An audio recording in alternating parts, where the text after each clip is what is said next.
पहला शिक्षक जो चरित्र बनाता है। टेप कहानी। मैं, मेरी बड़ी बहन और भाई छोटे थे। गर्मी की छुट्टी थी। एक नया सत्र शुरू हो रहा था और मैं स्कूल के लिए नई किताबें और चीजें देखकर बहुत खुश था। नई किताबों की खुशबू मुझे बहुत पसंद है। हम अपनी किताबों को डोट लपेटने के लिए प्लास्टिक कवर और टेप जैसी कुछ चीजें खरीदने गए। दुकानदार ने हमें 2 प्रकार के टेप दिए और केवल एक टेप के लिए रुपए काटे। हमने ध्यान नहीं दिया कि यह घर आ गया। वैसे हर बात साफ साफ पूछना उनकी आदत है। तो हमारी माँ ने पूछा कि कितना और किस लिए।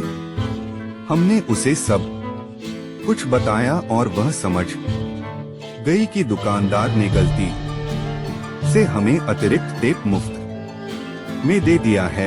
ये सिर्फ एक टेप था, कोई बड़ी बात नहीं, लेकिन उसने उसे वहां वापस लौटने के लिए कहा और दुकानदार को उसका अतिरिक्त टेप वापस दे दिया।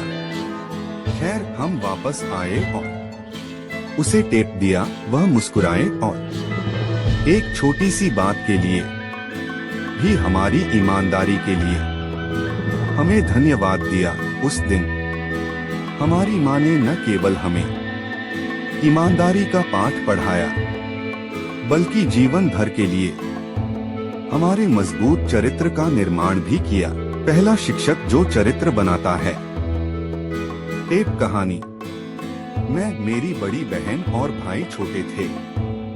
गर्मी की छुट्टी थी। एक नया सत्र शुरू हो रहा था और मैं स्कूल के लिए नई किताबें और चीजें देखकर बहुत खुश था। नई किताबों की खुशबू मुझे बहुत पसंद है।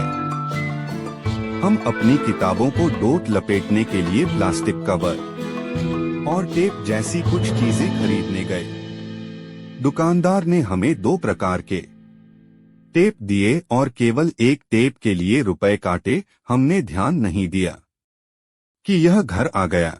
वैसे हर बात साफ साफ पूछना उनकी आदत है। तो हमारी माँ ने पूछा कि कितना और किस लिए।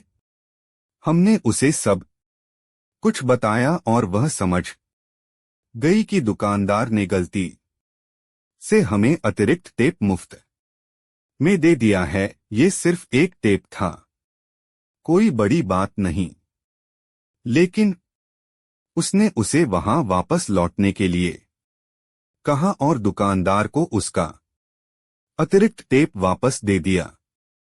खैर, हम वापस आए और उसे टेप दिया। वह मुस्कुराए और एक छोटी सी बात के लिए भी हमारी ईमानदारी के लिए हमें धन्यवाद दिया। उस दिन हमारी माँ ने न केवल हमें ईमानदारी का पाठ पढ़ाया, बल्कि जीवन भर के लिए हमारे मजबूत चरित्र का निर्माण भी किया।